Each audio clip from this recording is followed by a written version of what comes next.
जय जिनेंद्र। अरे ये अयोध्या नगरी को क्या हो गया है? हर समय खुश रहने वाले, हैप्पी रहने वाले इन सब के लिए ये कैसा समय आ गया है?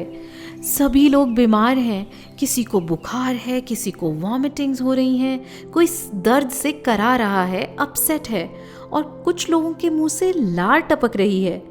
कुछ लोगों के शरीर पर फफोले, बॉयल्स हो गए हैं, सारा शरीर सूज गया है, स्वेलिंग आ गई है।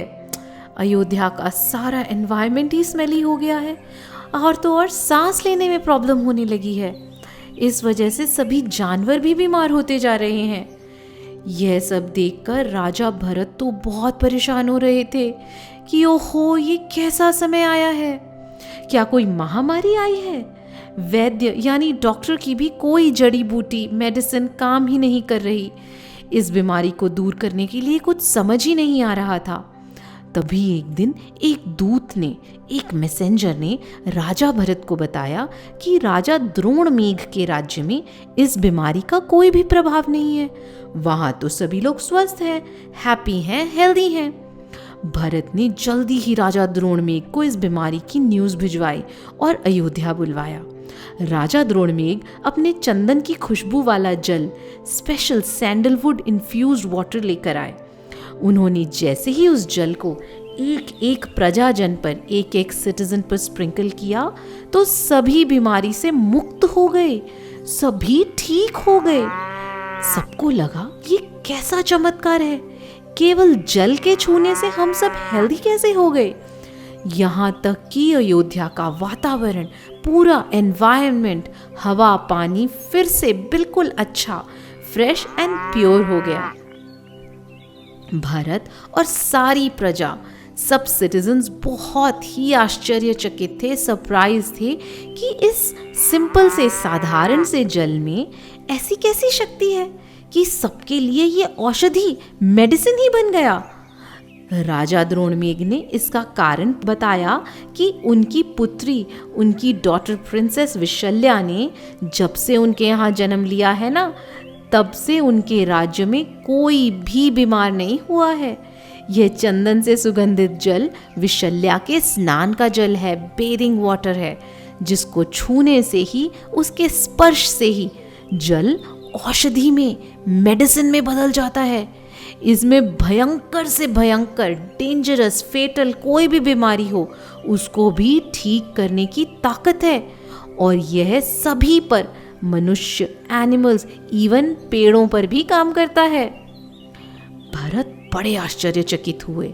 उन्होंने इसके बारे में सत्यहित मुनिराज से पूछा तो मुनिराज ने बताया कि राजकुमारी विशल्या ने अपने प्रीवियस बर्थ में, पूर्व भव में कठोर तपस्या की है। यह उसी पुण्य का प्रभाव है। फिर मुनिराज ने उसके पूर्व भव के बारे में बताया। राजकुमारी विशल्या अपने पूर्व जन्म में एक चक्रवर्ती की पुत्री थी, जिसका नाम था अनंगसरा। वह बहुत ही सुंदर थी और धर्म के हर काम को विशेष रुचि से करती थी, स्पेशल इंटरेस्ट और एंथुजियाज्म से करती थी। एक दिन एक विद्याधर अनंगसरा को देखकर उसकी सुंदरता पर मोहित हो गया, अट्रैक्ट हो गया। उन विद्याधर का नाम था सामंत। और उसने क्या किया पता है? उसने अनंगसरा को किडनैप कर लिया। वो अपने विमान में बिठाकर उनका अपहरण करके ले गया। अनंगसरा के पिता ने अपनी पूरी सेना के साथ युद्ध किया और विद्याधर के विमान को तोड़ दिया। विमान टूट जाने की वजह से विद्याधर तो अपनी जान बचाकर उसी बीच में उसे छोड़कर भाग गया। और वहाँ से अनंगसरा एक जंगल में पहुंची। वहाँ इतने पेड़ थे कि सूर्य की रोशनी भी मुश्किल से ही पहुंच पाती थी। बहुत सारे डरावने, स्कैरी जंगली जानवर वहाँ रहते थे। जमीन पर कहीं सांप, कहीं बिच्छू, स्कॉर्पियंस चलते फिरते दिखाई देते थे। और आकाश में तो हमेशा चील व गिद्ध मंडराते रहते थे, वल्चर्स रहते थे। वहाँ कोई भी पहुँच नहीं पाता था, रहना तो असंभव ही था। अनंगसरा रोती हुई जंगल में यहाँ से वहाँ भागती रही। कभी पिता को तो कभी माँ को पुकारती, पिताजी, क्या आपकी सेना में कोई ऐसा ताकतवर नहीं जो मुझे यहाँ से ले जा सके? हे माँ, आपने तो मुझे कभी भी अकेले नहीं छोड़ा, अब यहाँ किसके भरोसे छोड़ा है? इस घने वन में, इस डार्क स्केरी जंगल में मुझे बहुत डर लग रहा है। कौन मुझे भोजन खिलाएगा? कौन मुझे अपनी गोद में सुलाएगा? भैया, आप सब मुझे एक क्षण को अपनी आंखों के सामने से हटने नहीं देते थे, हमेशा मुझे प्रोटेक्ट करते थे, पर आज आप तक मेरी आवाज़ क्यों नहीं पहुंच रही? इस तरह सबको याद करके वह हर समय रोती रहती और वन में इधर उधर भटकती रहती, लेकिन वहाँ से बाहर निकलने का तो कोई रास्ता ही नहीं दिखाई दे रहा था। बहुत दिनों तक जब कोई नहीं पहुंचा तो अशुभ कर्मों का उदय मानकर अनंगसरा शांत हो गई। वह केवल पेड़ों से गिरे फल खाती और सूर्य की किरणों से गर्म हुआ पानी पीती, हर समय सबको याद करती और कई कई दिनों के व्रत उपवास करती। कई बार 2 दिन का उपवास, कई बार 3-3 दिन का उपवास करती और फास्टिंग के बाद भी पानी से ही पारणा करती, मतलब सिर्फ पानी ही पीती थी। अनंगसरा ने सर्दी, गर्मी, बारिश, हर मौसम के प्रहार को सहा। सर्दी के मौसम में कभी ऐसी शीत लहर चलती, चिली विंटर विंड्स चलती कि पेड़ों की पत्तियां भी मुरझा जाती, तो गर्मी की गर्म लू के झोंकों से, हॉट विंड से पूरा जंगल आग की लपटों से घिर जाता और तेज गर्मी से पानी के स्तोत्र यानी नदी, पॉन्ड्स सब सूख जाने से पानी का कहीं नामो निशान ही नहीं दिखता। और कभी तो बरसात के मौसम में महीनों महीनों तक बारिश न रुकने के कारण सोने, बैठने, चलने की कोई जगह ही नहीं दिखती। महलों की कोमल रॉयल बेड पर सोने वाली राजकुमारी कभी कठोर चट्टानों पर, हार्ड रॉक्स पर सोती तो कभी चुभने वाले घास फूस के तिनकों पर। इतने कष्ट भरा दुखी जीवन जीते हुए भी अनंगसरा सब भूलकर भगवान की वंदना में ही लगी रहती।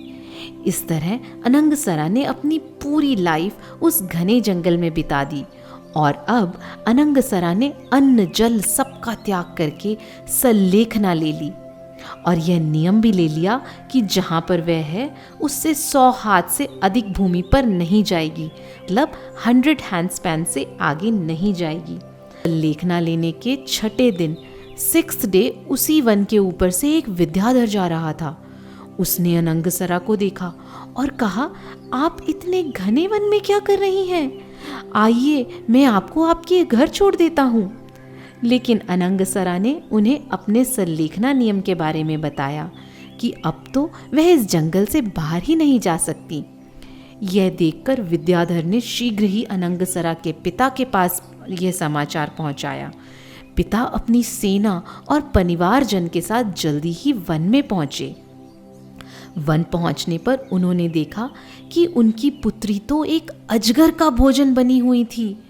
वो अजगर अनंगसरा को जीवित ही, अलाइव ही स्वॉलो कर रहा था, निगल रहा था।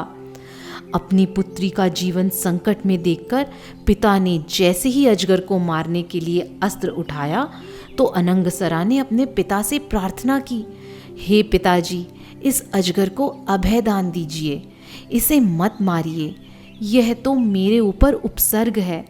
मैंने सल्लेखना का नियम ले लिया है, इसीलिए अब मैं शांत भावों से समाधि मरण करना चाहती हूँ।